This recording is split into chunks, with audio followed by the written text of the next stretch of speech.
Hello, I'm Eric Garcia, and this is my video case presentation for adult and geriatric acute care health. The history of present illness is an 81-year-old male presents to the ER after he dropped several cinder blocks on his foot. He was found to have a complex fracture to his right foot and ankle with multiple bony fractures. The patient also had a laceration with skin breakdowns requiring multiple sutures. After cleaning the wound, a dressing was applied with an ortho boot, and orthopedic surgery was also consulted for management of care. Past medical history includes prostate cancer, and that's all. The patient is very healthy and checks up with his primary care physician once a year. Past surgical history or none. Family history is positive for diabetes, stroke, hypertension, and cancer.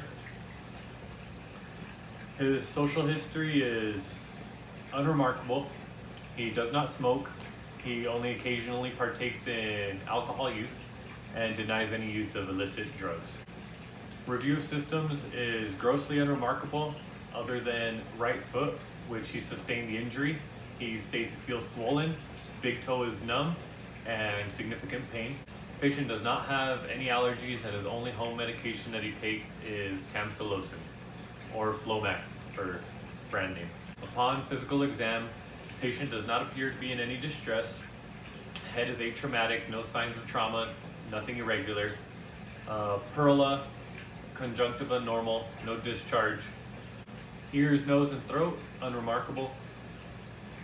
Neck is supple, no tenderness, full range of motion, no masses noted. Lungs are clear, auscultation bilaterally. Heart has regular rate and rhythm, no obvious murmurs, no arrhythmia, regular rate as stated. Vascular does have edema to his right foot, but pulses are palpable and capillary refill is brisk. He can move all toes to that extremity as well. We are monitoring for compartment syndrome, but at this time, no signs. Abdomen is normal, bowel sounds are present, soft to touch, no pain. Liver is very minimally palpable. Gastrourinary is normal, patient voids, no signs of post-void retention. All extremities have no limited range of motion except for right ankle and foot. Due to recent injury, it is limited, and patient is to not bear any weight on that foot for at least 6 weeks. We were not able to place a cast on that foot due to extreme swelling, and once the swelling goes down, the cast will be irrelevant. Also postponing surgery for the same reason, due to inflammation. He does have a skin rash present over here, which does appear to be shingles on his left neck and chin. Neuro-wise, he is alert and oriented ×3. He answers all questions appropriately and follows commands. All cranial nerves are intact, and reflexes are equal in all extremities, unable to check his ankle and Achilles reflex due to his sustained injury. Laboratory data is insignificant. Radiology did reveal multiple foot fractures with an open fracture, such as a Lisfranc.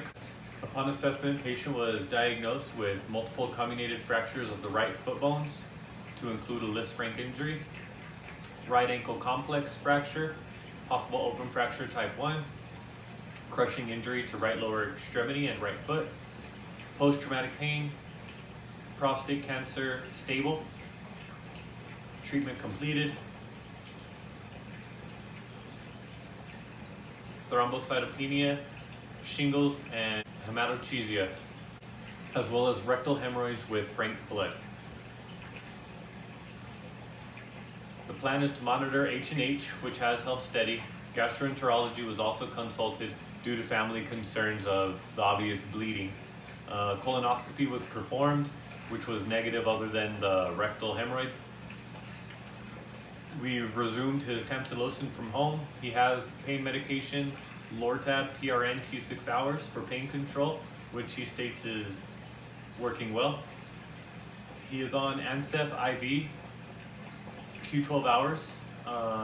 due to a open dirty injury to the foot to prevent any type of cellulitis or infection, as well as status post sutures.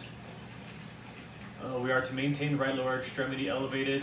Again, avoid any weight-bearing exercises. Physical therapy, occupational therapy have also been consulted, are continuing rehab services with him.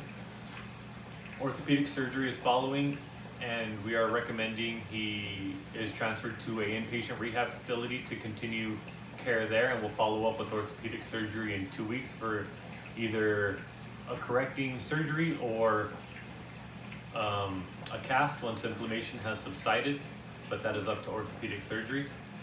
DVT and GI prophylaxis have been started with 40 milligrams of Lovenox sub-Q, Q12 hours, as well as pantoprazole once a day, 40 milligrams. The Lovenox was held though once the frank blood was noted from the rectum. H&H again is holding steady. Due to the shingles, we have started Valtrex 3 times daily PO for the next 7 days.